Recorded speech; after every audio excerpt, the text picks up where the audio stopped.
Welcome to another video. ये है black clover के कंटिन्यूशन का पार्ट 2, मतलब अपकमिंग है कंटिन्यूशन का पार्ट, जहाँ पे मांगा के चैप्टर 271 से आगे के चैप्टर रिव्यू करेंगे। मतलब 272 से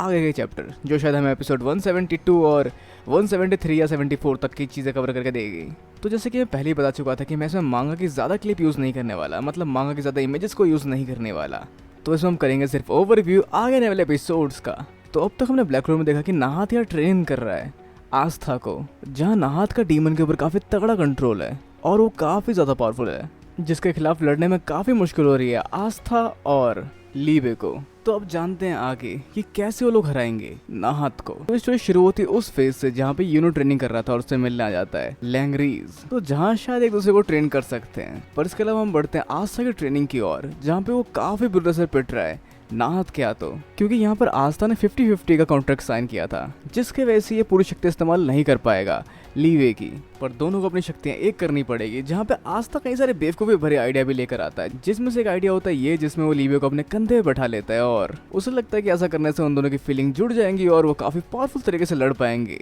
नाहात के अगेंस्ट। पर उसके बावजूद काफ़ी देर तक वो लोग पिटते हैं नाहात क्या, तो लेकिन एक समय ऐसा होता है जब उन दोनों को लगता है कि दोनों कुछ नहीं कर पाएंगे,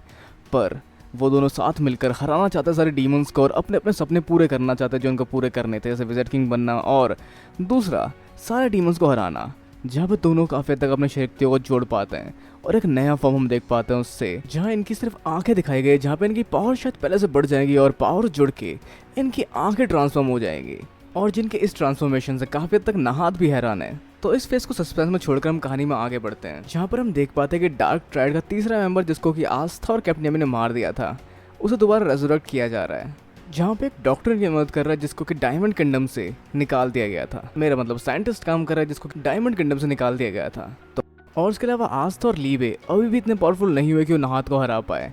पर एट द एंड ये सब में पूरा नहीं हुआ, जहाँ की अभी तक ट्रेनिंग पूरी नहीं हो पाई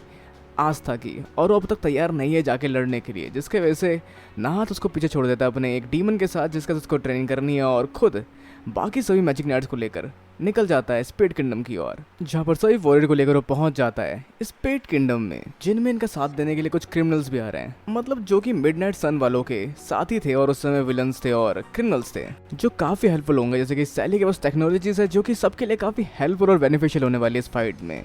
तो इस सब के अलावा यहाँ पे कुछ और लोग भी जो कि इस फाइट में अपना योगदान देना चाहते हैं, जो कि शुरुआत से ही स्पेड किंगडम के थे, जहाँ समय रहते पहुँच जाते हैं हमारे हीरोज क्लोवर किंगडम से, जिसमें बहुत सारे लोग मिक्स होंगे जिसको आप देख सकते हैं सीरीज में। और इस सब के अलावा यहाँ पर डार्क ट्राइड भी कंपनी है जो एक बड़े से मॉन्स्टर उनके ऊपर छोड़ देती है, जो एक बहुत बड़ा डीमन होता है, जो कि शायद उस लेवल का होता है जो कि देखा गया था फर्स्ट विज़र्ड किंग की लड़ाई के दौरान। पर इससे टकराने के लिए कोई है यहाँ पर, जो है सिस गिलियन, मतलब मैरिलियाना वर्मिलियन, जो काफ़ी पावरफुल तरीके से उसको डोमिनेट करती है। तो इस स्टोरी में या फिर कहानी के फेज में आगे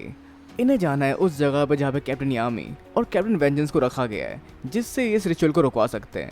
जिसकी रक्षा कर रहे होंगे डार्क ट्राइड के तीनों मेंबर, और ये तीनों ही इसको स्टार्ट करवा सकते हैं, मतलब किलोपोथ सेरेमनी को वो तीनों स्टार्ट करवा सकते हैं, जिसकी वजह से उसको इंटरप्ट करना पड़ेगा और बचाना पड़ेगा कैप्टन यामी और कैप्टन वेंजेंस को, और बाकी डीमंस को भी अंडरवर्ल्ड से निकलने से रोकना पड़ेगा, जहाँ पे फिर इस बाकी सारे लोग बढ़ते हैं।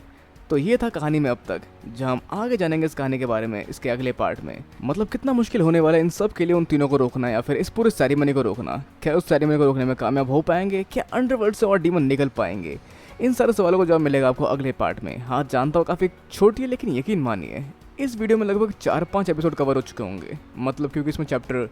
272 से लेकर 275 तक की स्टार्टिंग के बारे में बताया गया है, जहाँ पे ये सब कुछ होने वाला है। और क्या हम देख पाएंगे आगे इन फ्यूचर आस्था को ट्रांसफॉर्म होते हुए 100% शक्ति के साथ डीमन की, और क्या और देखने को मिल सकता है हमें ब्लैक क्लोवर में आगे।